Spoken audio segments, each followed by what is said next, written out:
Esta presentación se hace en torno del plan de capacitación que tiene la Facultad de Ingeniería. He recibido una capacitación de este tema de Internetworking a partir del fabricante Cisco y sirve como punto de partida para las certificaciones técnicas que da este fabricante.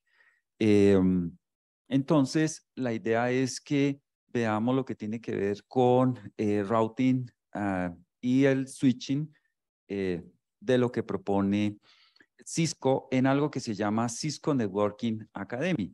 Él como fabricante capacita al personal técnico y de ingeniería para utilizar correctamente sus productos en las empresas, y aquí en la universidad lo utilizamos para los cursos en ingeniería electrónica, ingeniería de sistemas, en último semestre para las asignaturas de telemática y que tiene que ver con redes de datos. Esta es la primera parte del currículo de Cisco que tiene que ver con enrutamiento y conmutación, capas 2 y 3 del modelo de referencia OSI, para que el personal empiece el camino en la tecnología de Cisco. Este es el punto de partida. Ellos dicen que los interesados muy posiblemente lo que quieren es ampliar el conocimiento y especializarse para ofrecer sus servicios en las compañías o ampliar el conocimiento o trabajar un poco más esta tecnología en las compañías, ¿cierto? De lo que tiene que ver con la industria de tecnologías de la información. En el tema de redes de datos, estos cursos entonces hablan de los aspectos básicos para personas que no tienen ese conocimiento inicial, aplicaciones y ya servicios avanzados. Tiene todo el rango de trabajo.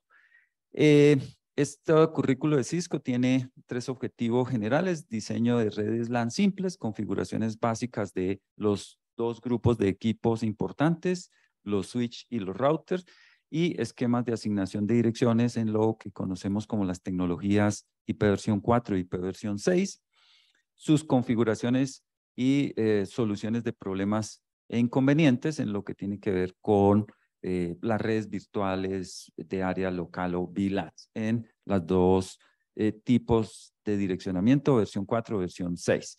Se enfoca en los protocolos de encaminamiento dinámico para IPv4 e IPv6. El currículo de Cisco habla de CCNA, ¿cierto? Cisco, la certificación de Cisco para asociados que conocen de redes.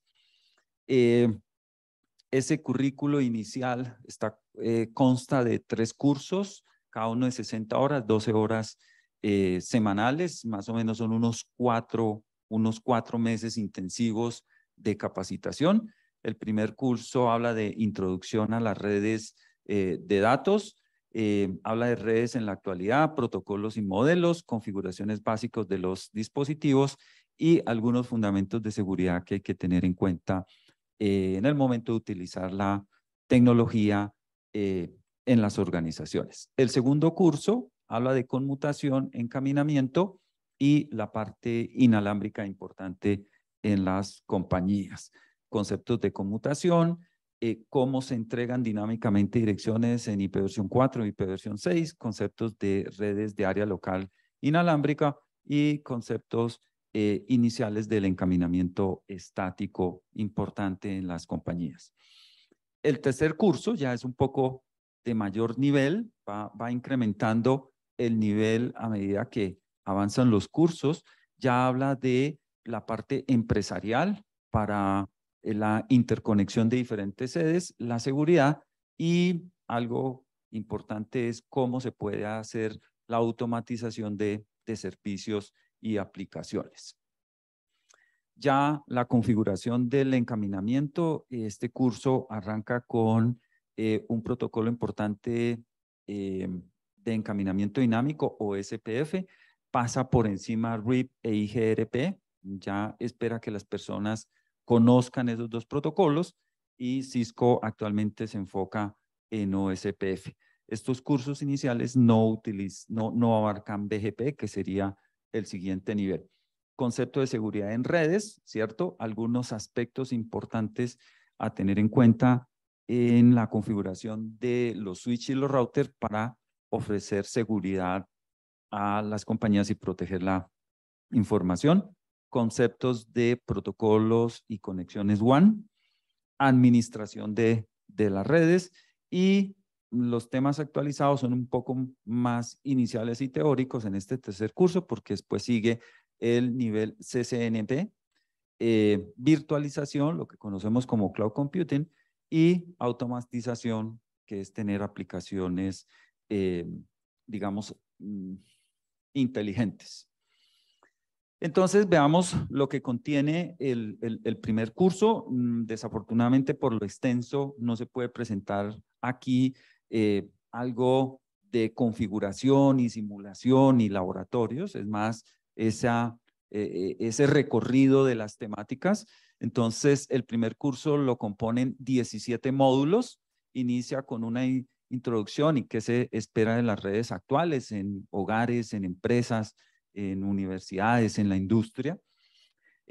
Recuerda los protocolos y modelos, conocemos OSI y TCP/IP, pero hay otros, y hace un recorrido por las diferentes capas y tecnologías, la capa física, las conexiones, los canales de comunicación, enlace de datos. Entonces se concentra en la conmutación de la tecnología Ethernet.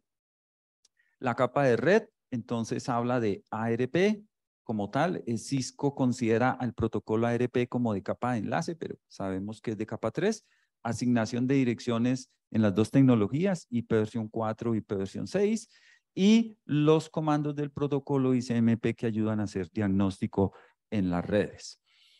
Continúa con la capa de transporte, los dos grandes protocolos y servicios como tal, la capa de aplicación con los protocolos que utilizamos a diario. Fundamentos de seguridad en redes. Cisco recomienda siempre que en capa 2, que en capa 3, que en capa de aplicación se enfoquen el personal técnico, ingeniería y los usuarios en la seguridad de la información. Termina ese curso con crear una pequeña red, unas configuraciones básicas, los comandos iniciales, cómo se accesan a los switch terminales, y a lo largo de todo el curso pues hay la práctica, hay ejercicios, hay simulación como tal. El segundo curso, entonces, habla de los conceptos de VLAN, conexión entre VLAN, el concepto de evitar loops y cómo se pueden hacer agregaciones para tener mayor tasa de transferencia a nivel de Ethernet. Conceptos de, nuevamente, conseguir direcciones automáticas en IPv4, en IPv6. Conceptos de redundancia, porque una compañía puede tener conexiones a dos proveedores. Si se cae uno, que el sistema conmute al otro o se haga balanceo de tráfico. Conceptos y configuraciones de las redes inalámbricas como tal. Y el concepto en este segundo curso de encaminamiento estático como parte importante de las redes WAN en una compañía. El tercero, entonces, conceptos y configuración del primer protocolo, bueno, el protocolo que utilizan ellos, OSPF, de área única. Otra vez insisten en conceptos de seguridad, configuración de listas de control de acceso que permiten al ingreso, a la salida de puertos en un router ofrecer algún tipo de filtro y primer paso de seguridad en las redes. NAT para poder extender los servicios de IPv4 mientras todo entra en IPv6. Conceptos de tecnologías WAN y protocolos para poder hacer seguridad en el protocolo IP con las famosas VPN, los accesos remotos de usuarios y sedes. Se habla de calidad de servicio, no es lo mismo tratar voz, video o datos normales. Administración de redes con varias tecnologías. Diseño, resolución de problemas y virtualización o cloud computing, reducir el número de dispositivos físicos y manejarlos lógicos, y automatización de aplicaciones. Entonces, en el primer curso, ¿cierto? Se habla de la introducción a las redes. Ese material se apoya mucho con videos, con simulaciones. Entonces, una imagen habla de la descripción gráfica de los dispositivos finales, los canales que se utilizan normalmente, alámbricos, inalámbricos, y los componentes de red, todo de manera gráfica. Insiste en topologías físicas, donde están ubicados los diferentes elementos y dispositivos, y topologías lógicas en el sentido que quiere ver el direccionamiento de de la configuración de la red. Tipos comunes de redes, entonces pequeñas redes de tipo pequeña oficina u hogar, redes medianas, y pues no incluyo aquí la gran red de redes que es Internet. Habla en ese concepto actual de las redes es que deben ser confiables. Se resume acá en el sentido de si hay conexión de una sede de una organización a la red de redes, se espera que de pronto por su funcionalidad tenga dos tipos de conexiones y que se pueda hacer la conmutación en caso dado que un sistema o una conexión falle. Depende de la compañía, pues de su funcionalidad. Que también manejen diferente tipo de tráfico y que sean extensibles o escalables, es lo que siempre se insiste. En la parte de protocolos y modelos, entonces habla de las capas, la capa de acceso a la red, lo que conocemos del modelo OSI, capas 1 y 2, la capa 3 o de Internet de transporte y la capa de aplicación, y entonces se hace un resumen de nuestra tecnología TCP/IP, de ISO, ¿cierto? Como el modelo OSI, AppleTalk para Macintosh, y Novell Network, pues bueno, ya no están utilizados. Entonces aquí está un resumen de lo que Cisco le recomienda a las personas tener presente. Y aquí están pues los protocolos en IP versión 4, IP versión 6, los dos de transporte, TCP, UDP, y algunos protocolos de capa de aplicación. Cuando se enfoca netamente en TCP/IP, entonces ya empieza la descripción de cada uno de los protocolos específicos, y a lo largo de los cursos se va entrando en cada uno de ellos y sus niveles, ¿cierto? Y aquí lo que comentaba previamente, ARP es un protocolo de capa 3, Cisco lo considera de capa 2 para poder hacer asociación entre direcciones IP versión 4, IP versión 6 y las direcciones físicas o MAC que conocemos en Ethernet. IP versión 6, IP versión 4 y NAT para poder extender direcciones privadas públicas, IP versión 4, todo lo que tiene que ver con ICMP para diagnóstico y comunicación, protocolos de encaminamiento OSPF, IGRP no se enfoca mucho el currículo Cisco, y BGP para CCNP. Los dos protocolos grandes de transporte, y aquí ya empiezan a hacer una estructura de protocolos de capa aplicación, sistemas de nombres de dominio, DNS, asociar sitio web con direcciones IP, versión 4 y versión 5, versión 6, configuración automática de direcciones de HCP o Slack, correo electrónico, SNMP, POP3 o IMAP, transferencia de archivo, ¿cierto? Y todo lo que tiene que ver con servicios web, seguros y no seguros. Acá en la capa de enlace, entonces se estructura y se verifica la trama MAC, donde hay diferentes tecnologías, 802.3 alámbrico, 802.11 inalámbrico, y lo que conocemos como Bluetooth 802.15, y aquí pues los campos normales de una trama MAC para poder tener presente qué hay en el encabezado, ¿cierto? Dirección origen, dirección destino, tipo y elementos de control, los valores de usuario y la parte final para detección y corrección de errores. Nos hablan que es importante para los dispositivos de capa 2 que las direcciones origen y destino se puedan llevar a una tabla de direcciones MAC, ¿cierto? Y que eso depende de los dispositivos de capa 2 de dos grandes elementos, la duplexación y la velocidad de autonegociación, si es full duplex, half duplex, y la tasa de transferencia. Todo eso pues en detalle, pero aquí desafortunadamente no se trabaja.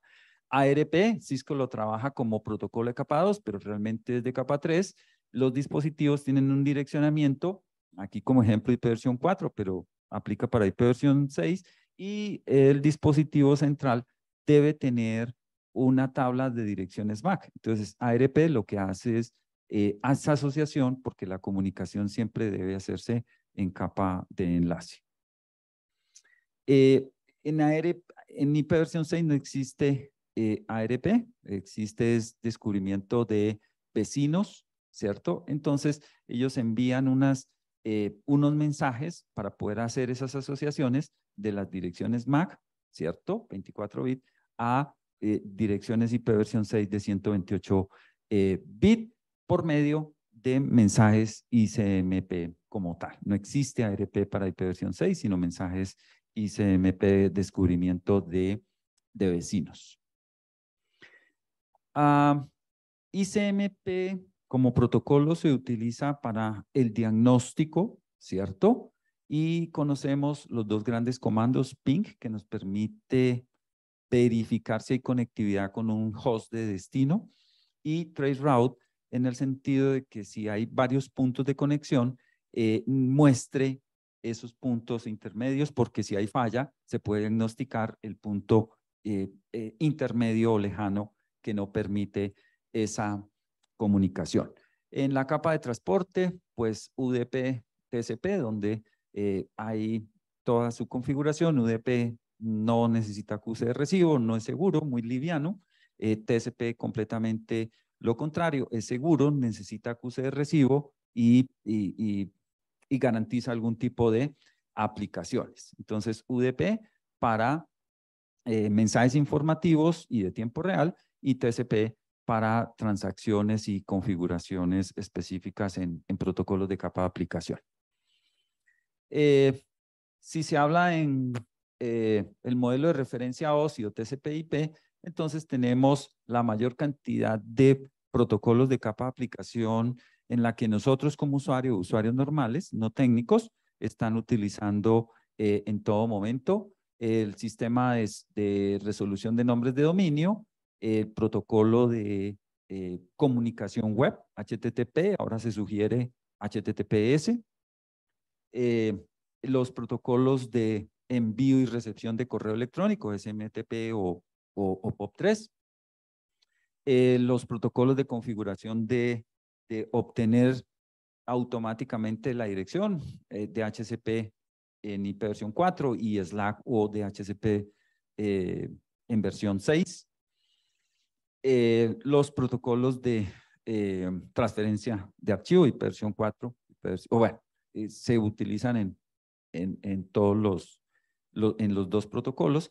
Y una parte, no se extiende esta presentación, sino sería de horas de presentación, la parte de seguridad. El curso 1 habla un poco inicial de la seguridad, el curso 3 se extiende un poquito más, pero se redujo en esta presentación por el tiempo, donde en una red LAN hay dos fuentes de problemas y seguridad externos, que siempre deben haber algunos dispositivos y unas configuraciones sabidas por el administrador y el personal de tecnología y de ingeniería para evitar y bloquear intrusiones externas, y hay intrusiones internas, algún empleado, alguna persona que quiere instalar, quiere tener acceso a la información de la compañía. Entonces hay diferentes situaciones de seguridad.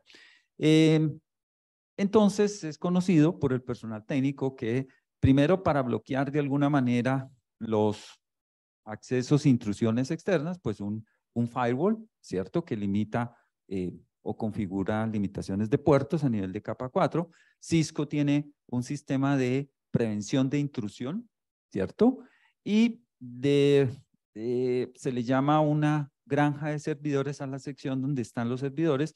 Entonces también Cisco tiene un sistema para prevenir problemas de seguridad a nivel de páginas web, ¿cierto? Y a nivel de correo electrónico. Es conocido que cierto tipo de mensajes malintencionados van por el correo electrónico. Si se pudiera filtrar, si se pudiera hacer su manejo en un servidor, entonces se eliminarían muchos riesgos a nivel de los usuarios. Entonces Cisco tiene su tecnología para poder prevenir problemas de seguridad.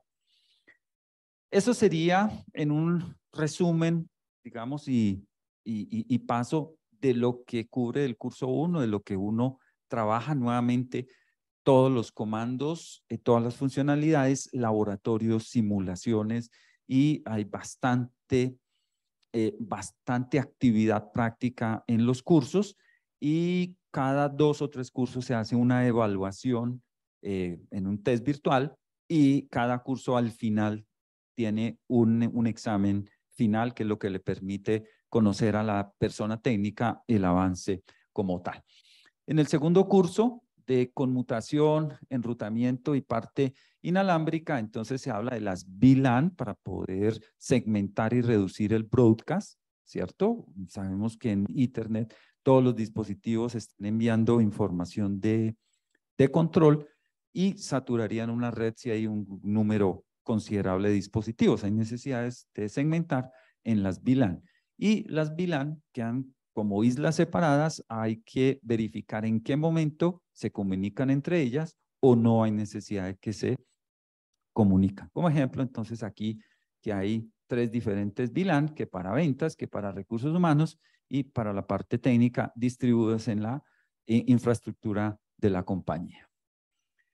En las VLAN, para poder que se puedan comunicar de unas con otra parte de la infraestructura, los dispositivos de capa 2 tienen que conectarse por medio de troncales para que se pueda hacer seguridad, y pues se recomienda que no se utilice la VLAN default o 1, porque es la que el atacante conoce más. Entonces, pues bueno, aquí hay un ejemplo donde en una sección de la compañía hay una VLAN y hay un dispositivo, en otra parte también hay otro dispositivo que debe conectarse, y las configuraciones se hacen por medio de troncales.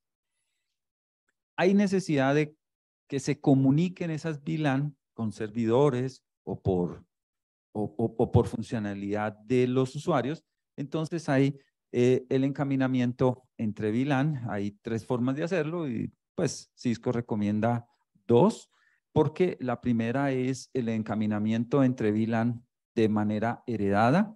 Quiere decir que un router se necesita un dispositivo de capa 3 para que una VLAN se comunique con otra gastando puertos del router, pero es una opción. La segunda opción es lo que se llama router on a stick como tal. Es simplemente un solo router, una interfaz, pero se crean unas interfaces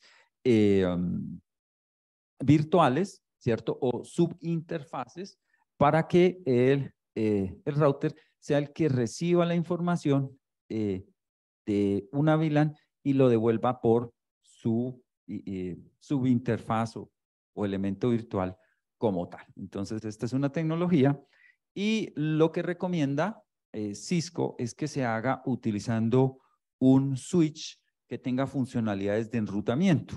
Son dispositivos más costosos, de mayor capacidad, y no necesita diferentes puertos, sino simplemente que si hay switch y dispositivos que están en diferentes VLAN, el dispositivo que tiene funcionalidades de capa 3 es capaz de hacer todo la comunicación entre VLAN. Las formas 2 y 3 son las que recomienda Cisco. Puede ser que una compañía mediana grande tenga su necesidad de redundancia de unir diferentes switch y se formaría un loop infinito, porque los switch tienen que estar compartiendo o bueno, enviando información de ARP y de actualización de las tablas MAC, en la que pues quedarían en un loop infinito y hay necesidad de restringir esos loops. Entonces se utiliza el protocolo Spanning Tree o extensión de árbol, limitando, ¿cierto? Y bloqueando algunos puertos para que por ahí no pase información en algún momento. Si puertos activos fallan, esos puertos inmediatamente pasan a ser activos. ¿Cómo se utiliza?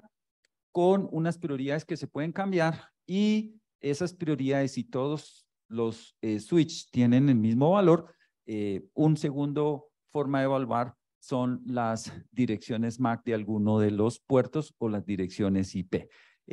Uno de esos dispositivos se vuelve el root bridge, el bridge raíz, ¿cierto? Donde sus puertos son los puertos elegidos y puertos en los otros switch estarán bloqueados y otros serán los puertos de root, que se llama así en la tecnología Cisco. Las compañías necesitan en ciertas unidades o para su negocio mayores tasas de transferencia, por ejemplo, en producción, ¿cierto? En la parte comercial. De pronto en algunos no necesitan tanta tasa de transferencia, no sé, recursos humanos, contabilidad ciertos días o ciertos momentos en el mes. Entonces se pueden tomar varios puertos Ethernet y agregarlos para que se tenga una tasa de transferencia mayor sin necesidad de comprar ni más puertos ni más tecnología como tal. Es lo que se conoce como Ethernet Channel y Cisco implementa un protocolo propietario y un protocolo, digamos, genérico estándar para que se pudieran conectar diferentes fabricantes como tal. Entonces, Cisco utiliza PAGP por Aggregation Protocol y también se puede configurar con LACP, Link Aggregation Control Protocol, una especificación de la IEEE para tener, por ejemplo, 400 megabits por segundo uniendo 4 puertos de 100 megabits. Permite una tasa de transferencia mayor porque los puertos en los switch a veces son los que se vuelven los cuellos de botella. En la parte de configuración dinámica o automática conocemos DHCP, ¿cierto? Y es una función que hace el personal técnico de manera automática. Simplemente hay un dispositivo de capa 3, se configura para que entregue dirección IP, máscara, gateway, DNS y dominio, ¿cierto? Pero aquí la idea es entender un poco el proceso que hace DHCP y se llama el proceso DORA, para que por sus siglas sea fácil de recordar, porque hay un dispositivo que envía un mensaje Discover, la D, si hay alguien, algún servidor de este tipo que ofrece una cantidad de parámetros, entonces envía su mensaje, la O, ¿cierto? Si el dispositivo cliente que está solicitando información acepta, entonces entrega un request, la R, y hay una confirmación por parte del servidor, un acknowledge A. Entonces, se habla del proceso DORA en DHCP para el personal técnico. Como no existe DHCP entre comillas en ese aspecto que vimos anteriormente en IP versión 6, porque tiene 3 formas, autoconfiguración, Slack y realmente un DHCP, entonces aquí es un cuadro, la idea no es extender, de lo que se habla de las Global Unicast Addresses o las GUA o GUA y las direcciones de enlace local o link local, ¿cierto? Entonces, para esta asignación dinámica o automático, entonces hay 2 grandes divisiones, sin estado o con estado. Sin estado quiere decir que no hay información de gateway, ni DNS, ni de dominio, y con estado es que sí hay una información que se entrega. Entonces, sin estado se puede utilizar Slack, quiere decir que el dispositivo configura 64 bits primeros de IPv 6 con una información común, que es la que tiene la compañía, y los otros 64 bits dependiendo del sistema operativo, Windows, Apple, Linux o Unix y sus derivados, a partir de la MAC de su tarjeta, completando con algunos valores, teniendo en cuenta que la MAC tiene 24 bits y se necesita completar otros valores.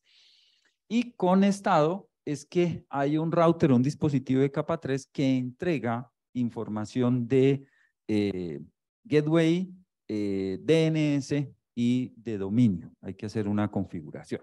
Entonces, pues simplemente está la distribución de lo que se tiene para asignación automática o con DHCP para IPv 6. Se hablaba en el primer curso que una compañía mediana o grande, depende de su necesidad de estar 100% conectado a Internet, puede adquirir con 2 proveedores conectividad, duplicar y hacer redundancia. Entonces se necesita que o haya balanceo de tráfico o que todo el tráfico se vaya por un operador, el de mejor prestación, pero que si ese falla, se conmute al siguiente operador o backup o de respaldo. Entonces tenemos lo que se conoce como el sistema genérico FHRP, First Hop Redundancy Protocols, protocolos de redundancia de primer salto, o sea, quiere decir de primera opción. Y pues hay, digamos, 2 posibilidades. El protocolo de Cisco se llama HSRP, Hot Standby Router Protocol, protocolo en el que hay un router activo y hay un router en standby o quieto, y no Cisco genérico, que se conoce como Virtual Router Redundancy Protocol, también se puede configurar, pero se puede combinar las diferentes tecnologías. Ahí lo que se hace es que se tiene un router virtual en la que el gateway, todos los dispositivos saben que esa es la que tiene que apuntar, pero esto es virtual. Quiere decir que hay una programación replicada en cada router y los routers están activos o en standby por una prioridad que tienen por defecto o que el administrador la configura.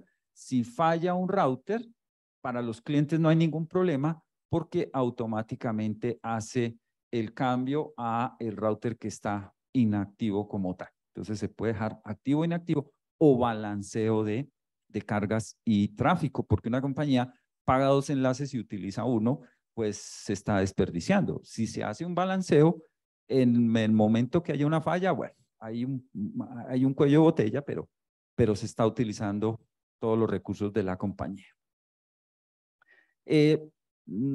Para el personal técnico no es desconocido la parte inalámbrica, pero es una parte que ayuda a la escalabilidad en las compañías, que es todo lo que tiene que ver con los routers inalámbricos, pero Cisco tiene unos controladores inalámbricos en la que el personal desde un punto central puede configurar todos los dispositivos o router inalámbrico, ya sea en la misma sede o en otras sedes, armando los túneles. Se llaman los WLC, Wireless Controller. Entonces, pues uno mira toda esa configuración, dispositivos, para que prácticamente la configuración inalámbrica sea centralizada. Es interesante la tecnología que tiene Cisco. En el final del curso 2, entonces se mira el enrutamiento estático para manejar las dos pilas, IPv 4 y IPv 6, aquí resumiendo, ¿cierto? Donde no importa si se tienen direcciones IPv 4 o IPv 6, se sabe por parte del personal técnico que se requieren 3 valores, la dirección a donde se quiere llegar, la máscara de esa dirección o red, y la dirección IP del siguiente router o de la interfaz de salida. Entonces, en encaminamiento estático no hay nada nuevo a finales del segundo curso. La idea sí es personal que no haya trabajado con IPv 6, hay todo el desarrollo de direccionamiento de IPv 6. Es interesante ver todo el desarrollo. Y finalmente para el curso 3, ¿cierto? Entonces ya se está hablando de unos niveles de infraestructura mayores empresariales para la interconexión, la seguridad y la automatización. Como se comentaba, entonces, conceptos y configuración de OSPF, Open Shortest Path First, primer camino más corto abierto, pero pues ahí depende de la identificación de los routers, de los costos configurables por las rutas, lo da la tasa de transferencia y la necesidad de la compañía, el administrador lo configura, ¿cierto? Y entonces se manejan lo que se conocen como los Link States Advertisement, la publicidad del estado del enlace a partir de unos mensajes o paquetes hello. Entonces ahí se ve todo lo que tiene que ver, inclusive OSPF es un protocolo muy grande. En el tercer curso final de CSNA es una parte inicial de ese protocolo, pero es suficiente para el personal técnico para configurarlo y trabajarlo.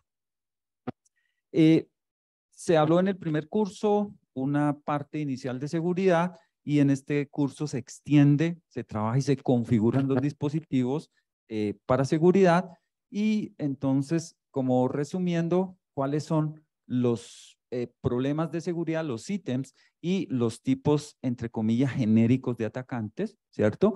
Entonces se habla de los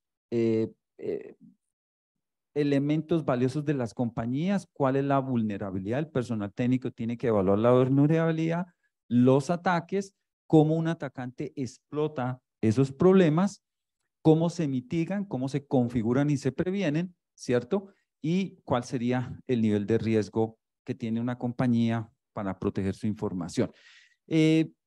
Cisco hace una generalidad de 3 tipos de atacantes, de sombrero blanco, de sombrero gris y sombrero rojo, pero pueden haber más divisiones. O sombrero blanco, personas éticas que miran las vulnerabilidades y comentan a una compañía o a alguien que hay unos problemas. Sombrero gris, ni buenos ni malos, pues pagan porque verifiquen las vulnerabilidades. Y los sombreros los atacantes de sombrero negro, pues sí son los malintencionados que tratan de buscar beneficios generalmente económicos en todos estos problemas de seguridad. Uno de los elementos de seguridad que se recomiendan a nivel de capa 2, las listas de control de acceso, dependiendo si son en IPv4 o IPv6, cada interfaz tiene una lista de entrada y de salida, inbound, outbound. Si son los 2 protocolos, entonces tiene 4 listas máximo, un puerto en un router. Y hay 2 tipos de listas de acceso estándar, solo manejan direcciones de fuente, quiere decir que hay que colocarla lo más cerca al destino, y listas de acceso extendidas que manejan origen y destino, se pueden colocar en la fuente. Eso es lo que se maneja de listas de control de acceso. Las VPNs, otro sistema de seguridad, ¿verdad? Tubos cerrados para que personas o aplicaciones externas puedan entrar a utilizar servicios de una compañía. Entonces, hay lo que se conoce VPNs de sitio a sitio que utilizan las compañías para unir sus sedes, o accesos remotos para que un colaborador se conecte desde un punto remoto a los servicios de la compañía. Y VPNs, dependiendo del proveedor, pueden ser de capa 2, capa 3 en la nueva tecnología MPLS.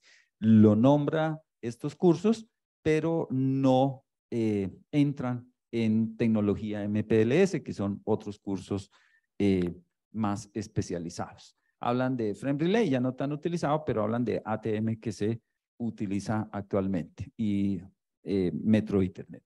Dentro de la seguridad y VPNs, entonces se habla de IPsec, nativo en IPv6, hay que configurarlo en IPv4. Y resumiendo, se tiene un marco de trabajo de seguridad en IP, ¿cierto? Donde se tienen unos niveles y se configura en esa conectividad, ¿cierto? Donde se trabajan los protocolos, la confidencialidad, la integridad, la autenticación y el intercambio de claves como tal. Entonces, ¿qué ¿qué es lo que sucede? ¿Qué se quiere proteger? La información que lleva un paquete IP, el encabezado y la información de un paquete IP o todo. Entonces, Cisco recomienda que sea ESP en el sentido que se cifra todo el paquete IP como tal. Lo que sucede es que muchos dispositivos y puertos necesitan ver dirección origen y ver dirección destino. Si está cifrado, no puede hacer nada, pero lo que se recomienda, porque con la dirección origen y dirección destino, aunque no se puede hacer nada con la información del paquete, el atacante puede empezar a descubrir cosas en la red. La confidencialidad, pues si se utiliza algún tipo específico de sistema de cifrado, el que se utiliza es AES, ya no está en uso DES ni 3DES, ¿cierto? AES es el que se utiliza generalmente en 256 bits de claves, y SEAL, que habla de curvas elípticas, una matemática pues más especializada. La integridad para la autenticación, entonces con las funciones hash, MD5 o SHA, se escogen generalmente o se recomienda por parte de Cisco SHA 2, se está utilizando uno, ahora SHA 2 de 1024 bits.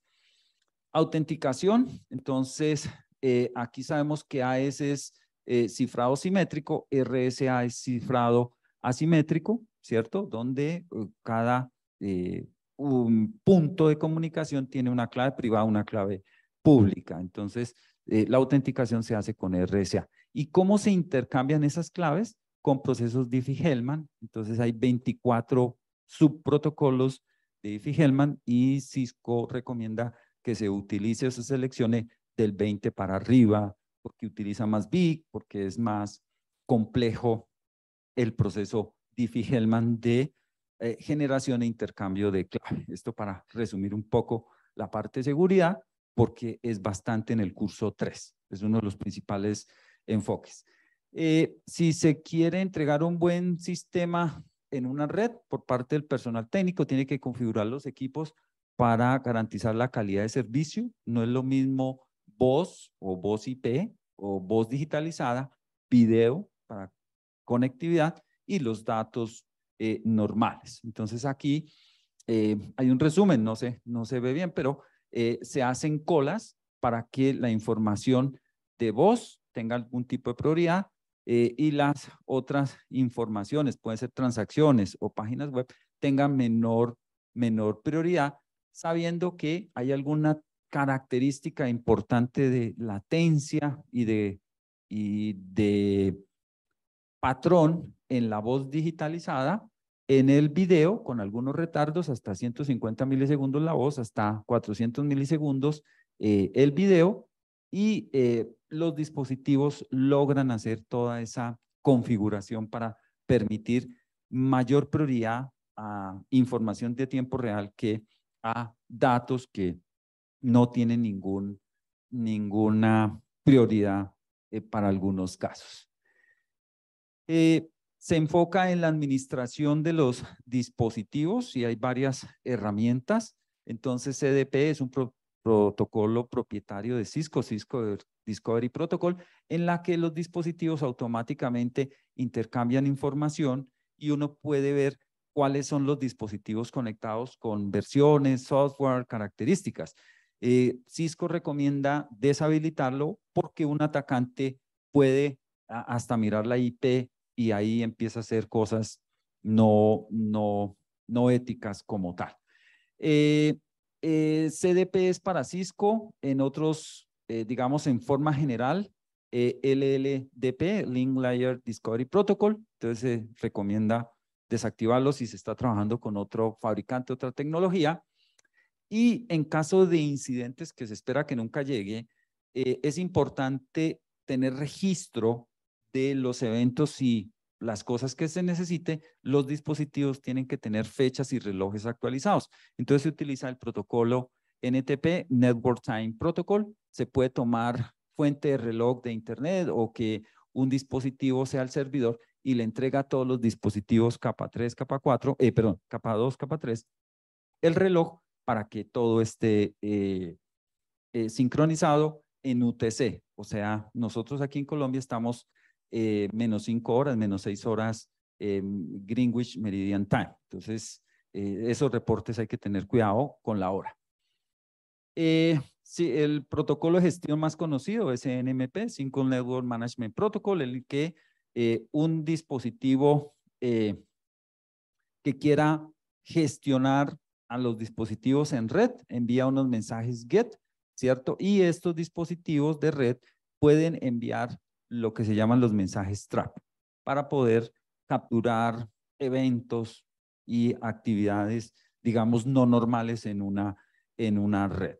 Y estos mensajes TRAP se pueden hacer por medio del sistema syslog para que los dispositivos de capa 2 o capa 3 envíen a un servidor que esté capturando la información constantemente y se puedan tener registros y log en caso de algún incidente telemático.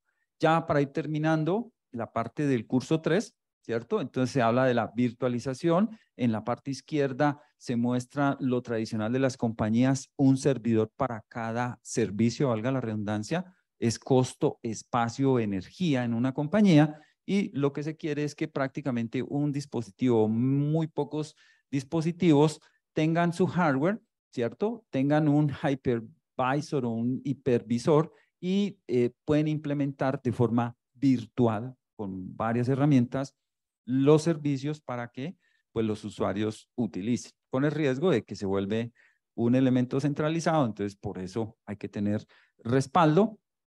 Y se complementa esta parte de virtualización de red con lo que conocemos con el cloud computing. Entonces, que hay proveedores que pueden prestar ese servicio de forma remota, garantizan 100% disponibilidad y la información, pero bueno, son pagos y todas las características técnicas. Aquí hay algunos servicios, Amazon Web Service, Microsoft Azure, Cisco también tiene todo su sistema de virtualización y cloud computing. Los de Red Hat, OpenStack, Google Cloud Platform, Rackspace y obviamente el gran fabricante IBM presta esos servicios.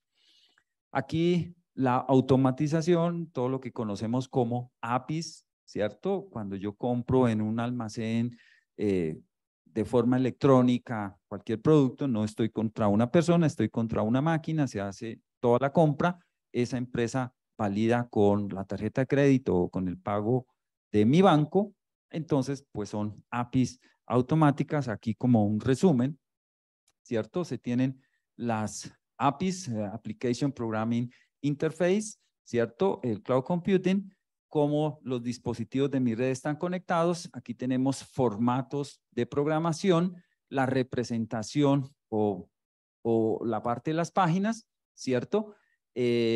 Digamos como las interfaces a esas nubes, ¿cierto?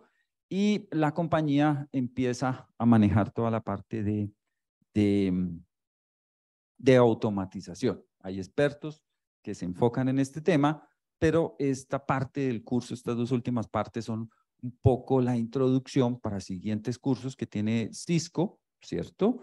Y presenta a unas personas que no son expertas la parte inicial para que puedan continuar con las diferentes ramas que tiene el currículo, la academia de Cisco como tal. Este es, digamos, como un resumen. Espero no haberme extendido en el tiempo, pero pues es lo que ofrece la Academia Cisco en su primer nivel que conocemos como CCNA. Estos cursos de este tiempo preparan al personal técnico para un examen de certificación que es válido a nivel de todo el mundo, que indica que esa persona conoce de todos estos temas.